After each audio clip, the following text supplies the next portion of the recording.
ان کا یہ فرمانا کہ صدر صاحب نے جب پہلا اعتراض بھیجا تو اس کو جوائنٹ سیشن میں ہونا چاہیے تھا.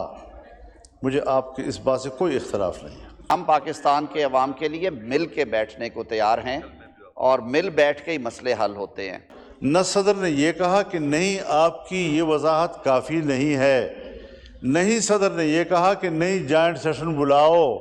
جب اس نے کوئی اس پر اعتراض ہی نہیں کیا، اس پر کوئی پریس ہی نہیں کیا، اس کو دباؤ ہی نہیں ڈالا، تو بات یہاں مکمل ہو گئی ہے. جو بھی قانون سازی ہوتی ہے وہ اس وقت تک مکمل نہیں ہوتی جب تک اس قانون سازی پہ صدر مملکت کے دستخط یعنی کہ ان کی اسینٹ، ان کی رضا شامل نہیں ہوتی اور وہ پروسیس انکمپلیٹ رہتا ہے. اب یہ جو دوسری چیز آئی ہے اس کو ایوان میں پیش کرنے کا ان کو بھیجنے تک کا حق نہیں ہے. چاہے کہ آپ اس کے لیے جنرل سیشن بلایا، اس پر غور کریں گے تو ایکٹ کو ایکٹ ہونے دو. اگر کوئی چیز آپ سمجھتے ہیں کہ ہم نے کرنی ہے ایکٹ کے بعد لائیں، سامنے تجویز لائیں، بات کرتے ہیں اس کے اوپر. اور آرٹیکل 75 کے دو حصے ہیں. آرٹیکل 75 کہتا ہے کہ جہاں پہ کوئی بل پریزنٹ کیا جائے صدر مملکت کو ان کی رضا کے لیے، اسینٹ کے لیے، وہ 10 روز کے اندر اندر اس بل پہ اپنی رضا اسینٹ دے دیں گے. جب مشترکہ اجلاس اس بل کو پاس کر دے امینڈمنٹس کے ساتھ یا وداؤٹ امینڈمنٹس، تو پھر وہ واپس ارسال ہو جاتا ہے صدر مملکت کو. یہاں پہ آپ کی بات درست ہے. اس صورت میں صدر مملکت کا دوبارہ اعتراض کا یا نہ کرنے کا اختیار ختم ہو جاتا ہے اور وہ 10 دن کے اندر اندر اس کو یا اسینٹ کر دیں گے. 11ویں دن وہ بل جو ہے وہ قانون کی شکل اختیار کر لے گا اس ڈیمنگ کلوز کی وجہ سے، جس پہ ہم کہتے ہیں the law has been deemed to be been passed. ہمارے بہت لاڈلے قسم کے وزیر قانون ہیں، اتنے نرم لب و لہجے میں معاملے کو ایسا خلط مبحث کر لیتے ہیں کہ ایوان کو بھی پتہ نہیں چلتا کہ اب ہم کدھر جا رہے ہیں. دو چیزیں ہمیں الگ الگ پیش کرنی چاہیے، صاف ستھرے انداز میں پیش کرنی چاہیے. ان کا یہ فرمانا کہ صدر صاحب نے جب پہلا اعتراض بھیجا تو اس کو جوائنٹ سیشن میں ہونا چاہیے تھا. مجھے آپ کی اس بات سے کوئی اختلاف نہیں ہے. لیکن جب اسپیکر صاحب نے ان کو ایک آئینی شک کا حوالہ دے کر لکھا کہ اس پر جوائنٹ سیشن بلانے کی ضرورت نہیں اور میں نے وہ غلطی سیدھی کر لی ہے اور آپ کو بھیج رہا ہوں، اس کے بعد نہ صدر نے یہ کہا کہ نہیں آپ کی یہ وضاحت کافی نہیں ہے، نہیں صدر نے یہ کہا کہ نہیں جوائنٹ سیشن بلاؤ.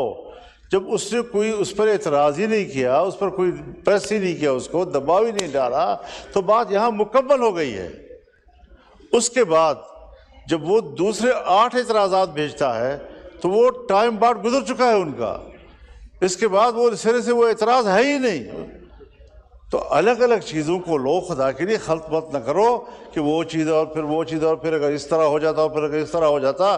یہ شاید یہ طریقے آپ سے ہمیں ذرا بہتر آتے ہیں لیکن ایسا کرنا نہیں ہے، کیونکہ ملک کو ٹھیک کرنا ہے، آئین کو ٹھیک کرنا ہے. اس طرح خلط مبحث نہ کریں. ایک چیز بالکل کلیئر ہے کہ صدر نے اعتراض بھیجا ہے، چاہے وہ لفظی اختلاف ہو، پھر اسپیکر نے باقاعدہ ان کو جواب بھیجا ہے. یہ تصور دے کر کہ اس کے لیے کسی قسم کے جوائنٹ سیشن کی ضرورت نہیں ہے، پھر انہوں نے قبول کیا ہے. کسی قسم کا یہ تاثر نہیں آیا کہ وہ اس کو ناکافی سمجھتے ہیں یا اس کو جوائنٹ سیشن میں پیش کرنے کی ضرورت ان کو محسوس کرتے ہیں. لہٰذا وہ معاملہ وہاں مکمل ہو گیا ہے. اب یہ جو دوسری چیز آئی ہے اس کو ایوان میں پیش کرنے کا ان کو بھیجنے تک کا حق نہیں ہے. چاہے کہ آپ اس کے لیے جنرل سیشن بلایا، اس پر غور کریں گے تو ایکٹ کو ایکٹ ہونے دو. اگر کوئی چیز آپ سمجھتے ہیں کہ ہم نے کرنی ہے ایکٹ کے بعد لائیں، سامنے تجویز لائیں، بات کرتے ہیں اس کے اوپر. دیکھتی ہیں وہاں کی جو صحیح پوزیشن ہے تو پتہ چلے گا کہ جائیداد کے تنازع ہیں یا پھر قوارانہ تنازع ہیں. لیکن بہرحال اس نے ہزاروں تک زندگیاں چھین لی ہیں، دیہاتوں کی دیہات اجڑ چکے ہیں، تباہ ہو چکے ہیں، اور آج کنوائز پر فائرنگ ہو رہی ہیں، آج بازار جل رہے ہیں اور روڈ مکمل بند ہیں، کاروبار ٹھپ ہو چکا ہے. نہ ادھر سے کوئی چیز جا سکتی ہے نہ ادھر سے، تو ظاہر ہے کہ وہاں پر غذا کی بھی قلت پیدا ہوگی، دوا کی بھی قلت پیدا ہوگی، اور یہ جو آپ نے آج نئی خبر دی ہے ہمارے لیے انتہائی شاکنگ ہے اور انتہائی تکلیف کا باعث ہے۔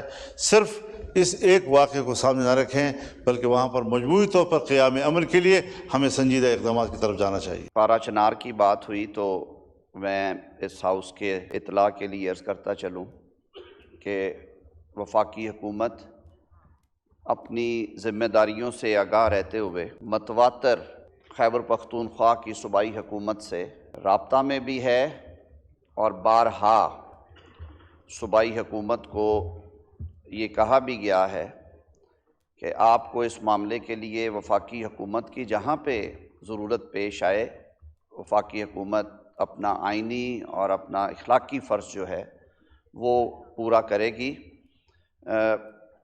ایک سیاسی مسئلہ ہے جو بگڑتا گیا اور وہ اب باقاعدہ ایک سنگین مسئلے کی شکل اختیار کر چکا ہے، کرائسس ہے وہاں پہ، تو سب کو مل بیٹھ کے اسے حل کرنا ہے۔ آئین کے مطابق پاکستان چلتا ہے تو اس میں ڈومینز ہیں، ظاہر ہے جو لا اینڈ آرڈر ہے، اور صوبے کے اندر خاص طور پہ وہ صوبائی حکومت کا ہی حق ہے اور اسی کا فرض بھی ہے، لیکن ہم بالکل اس سے الگ تھلگ نہیں رہ سکتے۔ کسی بھی حصے میں کوئی اس طرح کا معاملہ ہو تو وفاق کی یہ ذمہ داری ہے کہ وہ اپنا فرض ادا کرے، اور اس میں پالیٹکس نہیں ہونی چاہیے۔ میں نے پہلے بھی یہ بات کی تھی کہ وفاق کے نمائندے گورنر خیبر پختونخوا نے بھی وہاں پہ گرینڈ جرگے کے لیے تحرک کیا اور ہوا بھی۔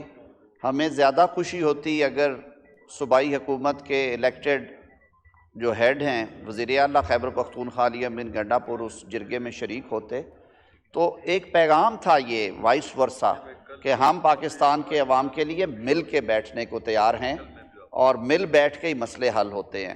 آپ نے دواؤں کے بارے میں جو آج ہدایت جاری کی ہے، میں ابھی کیبنٹ میٹنگ ہے 3 بجے، میں آپ کی یہ جو کنسرنز ہیں کیبنٹ میں بھی رکھوں گا، and sir rest assure that government of Pakistan is deeply watching this issue, اور ہم ڈے ٹو ڈے اس کی وزیر اعظم صاحب رپورٹس بھی لے رہے ہیں۔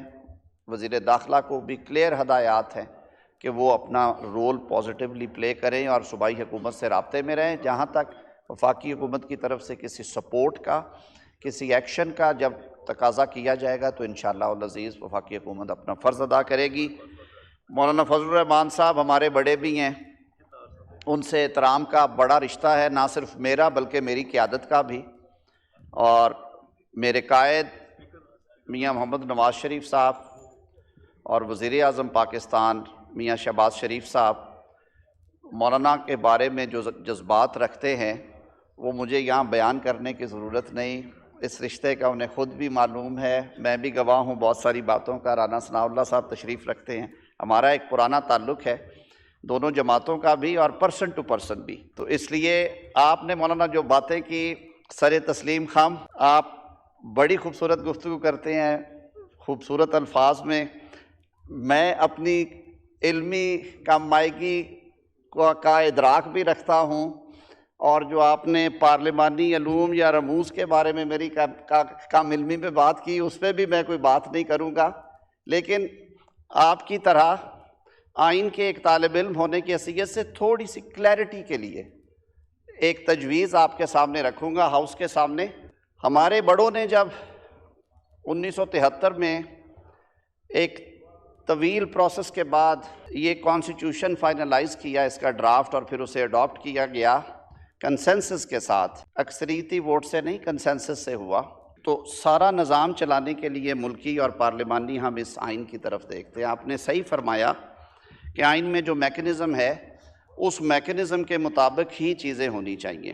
پہلے بل کی طرف آتے ہیں، بالکل جب 26ویں ترمیم کے لیے ہماری انگیجمنٹ تھی آپ کے ساتھ، تو آپ کی طرف سے کچھ چیزیں آئیں، 5 امینڈمنٹس تھیں وہ آئین پاکستان کی امینڈڈ پیکج میں، اور یہ بل جو کہ پچھلی حکومت میں ایک انفینشڈ نامکمل ایجنڈا تھا، آخری ہفتوں میں میں بھی آپ کے ساتھ انگیج رہا، آپ نے کہا کہ اس کی بھی درستگی کر دی جائے، تو بیٹھ کے جو طے ہوا اس کے مطابق سینٹ آف پاکستان نے بھی اسے پاس کیا اور اس ایوان نے بھی اسے پاس کیا، اور میں یہیں پہ کھڑا تھا، پھر میں نے بلکہ ایک تصحیح ہونے والی تھی